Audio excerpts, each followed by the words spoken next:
Muy buenos días. Primero que todo, muchísimas gracias, profesora Mazzucato, por este espacio. Bienvenida a Guatemala. Gracias. Para nuestra audiencia, queremos contarles, nos encontramos con la profesora Mazzucato. Ella es Mariana Mazzucato, es profesora de Economía de la Innovación y el Valor Público de la University College London y es también autora del libro Una nueva economía que funcione para todos. Así que muchísimas gracias, profesora. Gracias. Quisiera abrir este espacio con una pregunta y es, primero, qué grata tenerla acá en Guatemala. Cuéntanos, ¿qué ha hecho en estos días? ¿Cómo ha sido su trabajo aquí en Guatemala en estos días? Ok, bueno, por primero ha sido un honor estar aquí, para mí era la primera vez y creo que la razón que es tan importante también aprender lo que está pasando en Guatemala, yo tengo poco de enseñar, quiero también aprender, es porque en este momento hay pocos líderes que yo llamaría progresistas, que están pensando al futuro de cómo crear una economía de veras para todos y también para el planeta, porque el planeta tiene, ¿no?, unos límites de lo que se puede hacer, y cómo hacerlo juntos, ¿no?, con unas visiones que son de veras con el sector privado, con obviamente diferentes niveles de gobierno, pero sobre todo con la gente, no a la gente, a las comunidades indígenas, a los trabajadores. Y creo que eso es imposible hacer con una teoría económica, por ejemplo, que es solamente para corregir las fallas de mercado, así que lo dicen los economistas. Mi trabajo con todos mis libros ha sido siempre de cómo co-crear una economía para personas, para que la economía funcione con una dirección que pero cataliza muchísima innovación en todos los sectores. Y por eso yo escribí un libro que se llama Misión Economía, que era un poco para piensa qué sería el mundo si hubiéramos tomado seriamente las misiones sobre la salud, sobre el ambiente, como tomamos la misión a la Luna, que era muy difícil, ¿no? Sí. Entonces aquí ha sido un honor hablar con el presidente, con los diferentes ministros, por ejemplo, el ministro de Finanzas, la ministra del Trabajo, el ministro de Planning, sobre cómo pensar al futuro de Guatemala con el diálogo que en este momento se ha sobre el desarrollo productivo. Eso es una palabra muy importante.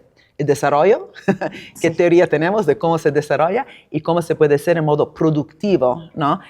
Pensar a la producción en todos los sectores, no es de solo escoger un sector, puede ser turismo o comida, tiene que ser cómo transformar una economía. El mismo turismo, si uno lo piensa, es todo, ¿no? Son estructuras, ¿no?, de hoteles, cómo las construimos, sí, con qué tipo de trabajo. Tenemos la natura, que quiere decir tener una visión, por ejemplo, del turismo que sea ecológico y que ayuda a preservar, por ejemplo, la biodiversidad y el ambiente en vez de destruirlo. Eso necesitamos planificar. En este momento en el mundo hemos, yo creo, un poco decimado la capacidad de planificar por el futuro, también con un Estado que muchas veces no ha gastado en la propia, decimos, capacidades, en el cerebro público. Y no porque el público es más importante del privado. Para trabajar bien con el sector privado, uno tiene que tener unas capacidades, pero también confianza. En este momento estamos viviendo en un mundo donde hay poca confianza en el público, en el privado y en la capacidad de trabajar bien juntos. Entonces, en este nuevo libro que se llama La economía del bien común, es para ir un poco oltre la noción de bien público, que en economía es solo una corrección de algo que no hace el sector privado, mientras que el bien común debería ser un objetivo, no una corrección, donde cómo nos relacionamos todos, capital y trabajo, público y privado, público los ciudadanos y los diferentes mundos, otra vez de indígenas, de trabajo, cómo trabajan bien juntos desde el empiezo, con esta visión del bien en los contratos mismos, sí, que pueden ser contratos del agua, contratos de la propiedad intelectual, contratos de trabajo, que muchas veces no son buenos, y cómo poner este sentido del bien en cómo creamos el valor desde el empiezo, así que el gobierno mismo no tiene siempre que corregir fallas. Claro. Y en un país donde hay muchísima desigualdad, hay muchísima pobreza, hay poco nivel de educación, obviamente las misiones son enormes, pero si uno no piensa el cómo, en fin, puede arriesgar que son solo slogans, ¿no? Que uno puede tener retos y hablar del ambiente, de la salud, la educación, sin una capacidad de implementar la visión. Sí, y usted acaba de mencionar una palabra que es bastante importante, porque justamente en estos espacios de diálogo y de conversación que ha mantenido, ha señalado que existe una crisis de confianza en el Estado. Entonces, la pregunta sería, ¿cómo puede el Estado hacer para reconstruir esa confianza en las instituciones cuando la ciudadanía misma ha sentido muchas veces que estas instituciones no han respondido a sus necesidades y no han respondido al bien común? Sí, claro. Creo que la manera más obvia es demostrar que el Estado sabe implementar políticas económicas muy importantes y ambiciosas, pero concretas. Sí. Así que no son solo bla, bla, bla, ¿no? De desigualdad, del ambiente y todo. Y, por ejemplo, ayer hablamos con los ministros diferentes de cómo puede ser, por ejemplo, un ejemplo es el trabajo que estamos haciendo en Brasil con el gobierno, donde los dos retos, bueno, tienen muchos retos, pero un ejemplo de retos que hablaban de hambre, de pobreza y de innovación. Entonces, ¿cómo se pueden unirlos en algo tan concreto, por ejemplo, de estar seguro que cada niño en una escuela tiene acceso a comida que sea saludable, ecológica, entonces hecho con un supply chain de comida hecha con una forma de agricultura ecológica y también sabroso, ¿no? Así que comen la comida porque es inútil si después no lo comen. ¿Y qué quiere decir entonces por el gobierno? De despertarse y de trabajar interministerialmente entre el Ministerio de Salud, de Educación, de Finanzas, de Agricultura. Eso es lo que yo quiero decir por misión. Ir a la Luna no era solo el aerospace. Tenían que innovar en comida porque los astronautas tenían que comer comida especial, en materiales tenían que tener vestidos específicos, en cómo ir al baño. Ahora, hace un mes, ¿no?, que fueron otra vez a la Luna, el problema era el baño, la toilette. Si no lo puedes hacer, hay un problema. Entonces, este modo de pensar intersectoralmente con la industria privada en diferentes sectores para resolver problemas, pero sobre todo que el Estado gasta sobre su propia capacidad de trabajar interministerialmente. Es decir, el Estado muestra a la población de un país que lo puede hacer con algo tan importante y concreto como la comida en las escuelas. Yo creo que podemos, ¿no?, build up la confianza y también scale, ¿cómo se dice? Scale, escalar las lesiones en otras áreas. Y por eso hablamos de sandboxes, ¿no? De usar, por ejemplo, unas misiones muy específicas que pueden ser sobre la salud o el ambiente, que no es solo energía. El ambiente quiere decir, ¿no?, bajar, por ejemplo, el contenido material en todos los sectores que está pasando en algunos países y hacerlo a través de una visión de innovación, en vez de solo hacerlo como un add-on, de pensar qué quiere decir, de innovar, de investir, de hacer training para el workforce, desde el sector privado, que lo tienen que hacer como condición a tener el apoyo público. Muchas veces el apoyo público viene sin condiciones, entonces es ¿cómo se dice?, un partnership un poco parasítica, en vez de tener un partnership simbiótica. En el libro hablo, ¿no?, de esta diferencia. Entonces, otra vez, el Estado que pueda mostrar a los ciudadanos que cuando se trabaja con el sector privado es sobre unas condiciones, sobre cómo trabajar juntos, bien, sobre el bien común en diferentes áreas, que puede ser bajar la división digital, que puede ser estar seguro que todos tienen acceso a la salud pública, pero hecho con el sector privado, que no tiene que ser todo nacionalizado, trabajar bien con el sector privado, que todo en un país tiene acceso, ¿no?, a la salud. En algunos países, por ejemplo, han aprendido después de COVID, que quiere decir formar unas colaboraciones sobre la innovación para la vacuna que tenga condiciones justas desde el empiezo, de sharing knowledge, por ejemplo, ¿no? Así que se puede aprender a tener ¿cómo se dice?, la capacidad de manufacturar y no depender sobre otras naciones de mandar la vacuna. Y bueno, sobre cualquier ejemplo, mostrar que se puede. Y yo creo que más que un Estado puede concretizar lo que quieren decir sobre los desafíos y trabajar en un modo que sea regulado, pero que no es solo reglas, ¿no?, donde el Estado mismo muestra que puede invertir con un banco público, que puede usar las compras públicas, la parte de la demanda, ¿no?, que son a veces 20% del presupuesto de un gobierno, es comprar cosas, si compras bien o compras mal. Entonces, el Estado tiene que mostrar que puede innovar en sus mismas herramientas. Claro. Y no solo pensar que se puede hablar de política económica y después usar herramientas viejas que no son fit for purpose. Es claro que la ciudadanía necesita estos símbolos concretos y, profesora, esto me lleva a la siguiente pregunta, porque en Guatemala en particular vemos que en general tenemos indicadores macroeconómicos muy buenos, pero esto no siempre llega a traducirse en bienestar para la población.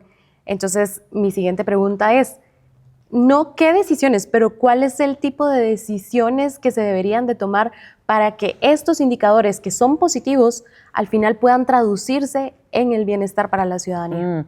Bueno, es una pregunta muy importante porque solo ser estable no es necesariamente bien si es una estabilidad en una condición no buena. Claro. Entonces, estabilmente no buena. Entonces, por un país, yo creo que es muy importante, precisamente con el programa ahora que tienen sobre el desarrollo productivo, el diálogo nacional, de ser muy claro sobre la transformación necesaria para lograr el bienestar de la población y tener unas metas. Otra vez, en este momento, están hablando de unos desafíos en la salud, en el ambiente, en la educación, que pero sin tener unas misiones claras, puede ser que la transformación no viene, porque también es difícil mesurar algo cuando no es claro, cuando es muy vago, cuando es muy abstracto, ¿no? Y entonces sería bueno estar muy claro sobre cuáles son los problemas en este momento que están impidiendo la transformación del país y después usar estas misiones que tienen, que uno los ponga en una estrategia industrial, porque esta cosa de transformar la industria, de no pensar solo una o dos sectores, pero diferentes sectores que puede ser también, por ejemplo, servicios digitales necesarios para lograr esas mismas misiones, pero sin tener, yo creo que es muy importante en un país con mucha desigualdad como Guatemala de involucrar, se dice, los ciudadanos en las comunidades que no han sido servidas del status quo. Por eso en el libro hablo de co-creación, de participación. Por ejemplo, también en Brasil, donde estoy trabajando, estamos trabajando con las comunidades tradicionales, originales de los indígenas en la Amazonia, y ellos hablan, por ejemplo, de algo que se llama la Bolsa Verde, ¿no? La Bolsa Familia es un programa redistributivo que da dinero a las familias más pobres en condición que mandan los hijos a la escuela. La Bolsa Verde es algo predistributivo. Ellos estamos, ¿cómo se dice?, pensando a la parte económica, cómo se puede frame esta misión, donde el punto es de dar valor, de reconocer el conocimiento que tiene la comunidad misma indígena dentro de la foresta.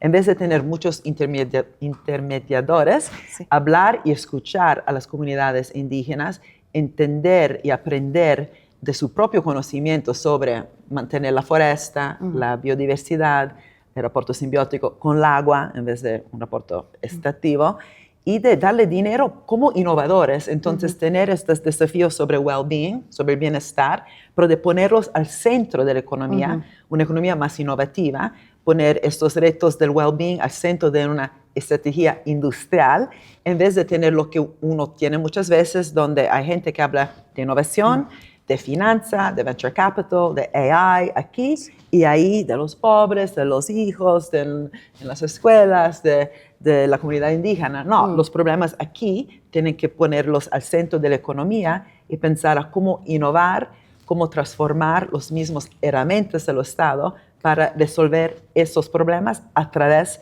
de la inversión, de la innovación. El crecimiento mismo, ¿no?, es una función endógena de las inversiones público y privadas. Entonces, cuando no hay bastante inversión pública, tampoco hay no bastante inversión privada. O también cuando el rapporto, otra vez, no es simbiótico, cuando el sector privado puede tener subsidios, por ejemplo, solo con rentas en vez de invertir. Y eso yo creo que en Guatemala uno de los problemas más grandes es este problema ideológico, donde el sector privado no tiene confianza en el sector público tal vez no tiene confianza en el sector privado. Y ahí la cosa más importante es de no usar estas palabras grandes, ¿no? El sector privado no es una bola, una blob muy grande, son sectores diferentes, a empresas diferentes, grandes, pequeñas, medianas. Algunas quieren innovar, quieren invertir, y otras tal vez tienen solamente una posición un poco monopolística, Sí. están perfectamente contentos de continuar a tener réditos en el sistema. Esas son dos formas corporativas diferentes. Yo creo que es importante por un gobierno diferenciarlas y trabajar con los que quieren innovar, quieren invertir y tal vez necesitan apoyo para hacerlo, sobre todo cuando son pequeños, y trabajar juntos sobre esos retos que el programa de desarrollo productivo dice que quieren hacer. Claro.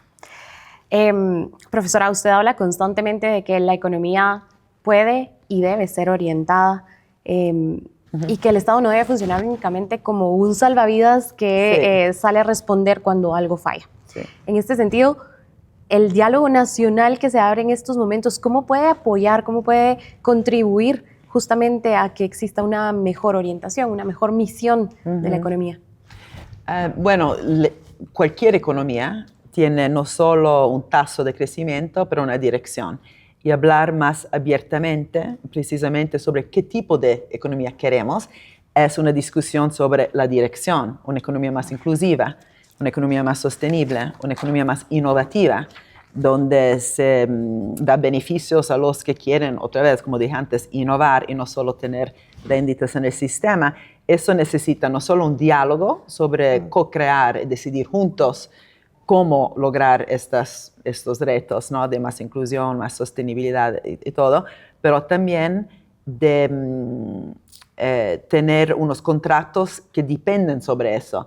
Un ejemplo sería, por ejemplo, en Italia nosotros tenemos una banca pública, Cassa Depositi e Prestiti, que simplemente da dinero para salvar una industria.